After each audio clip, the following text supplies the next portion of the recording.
ကြီးစရာကောင်းလိုက်တာမိနွယ်ရဲ့ဟုတ်ဘာဖြစ်လို့အဲ့ချင်ရဆောင်တဲ့သူဟာအနှုတ်ကခက်တယ်ဆိုလိုပဲမင်းအခုအမုန်းတရံနဲ့ချင်ရဆောင်နေမောင်ယူရတော့မယ်မိနွယ်မောင်ယူရတော့မယ်သိလားမောင်ဘာတွေပြောနေတာလဲမောင်ရဲ့ခက်ပါလား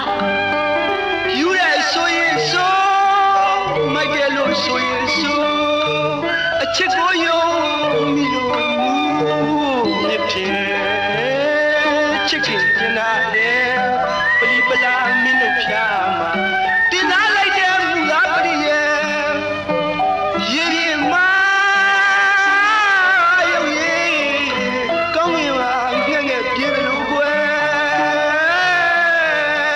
ချစ်မြတ်တာလေးချာချာခဲ့တယ်မောင်လေးအစားဒီလောက်စကားတတ်မှမင်းွယ်မချင်ဘူးအခုတော့ကြည့်ပါဦးမြတ်တာပွဲစကားတွေညှို့နေလိုက်တာနှလုံးသားတူချစ်ပါရမီကြားနေတာဟုတ်တယ်မင်းနဲ့အချိန်လုံးကတော့လေတော့ရာတော့ထဲမှာမွေးဖွားလာတဲ့ကြေတော်သားလူရိုးလူအကလေးမောင်ပဲအခုတော့မင်းနဲ့ဆိုတဲ့မင်းဆိုလေးရဲ့အမုန်းတင်နှန်းကြောင့်ကတင်ပေးလိုက်တဲ့ပညာလေးကြောင့်ဝလုံးလေးကိုတော့မှတုံညပြအောင်ရွေးတတ်နေပြီလေရွေးတတ်နေပြီဒါပေမဲ့မျက်နှာများပြီးပလီတတ်ညာတတ်လှည့်ပြားတတ်တဲ့ပညာလေးကိုတော့မောင်မတတ်သေးဘူးမင်းနဲ့မောင်မတတ်သေးဘူးတော်ပါတော့မောင်တော်ပါတော့မောင်စကားတွေကဘယ်လိုသက်သေးတာကမှမရှိပဲတစ်ဖက်သားမိနွယ်ကိုဆွဆွဲနေတာတော့လုံးမီထင်းနေတော့မောင်လုံးမီထင်းနေအေးမင်းတို့မိမတွေဟာအမှန်ကိုပြောရင်နားတတ်တယ်ဆိုတာတော့မင်းအခုဖြစ်နေတဲ့အမူအရာတွေကတက်သေးခံနေပြီပဲ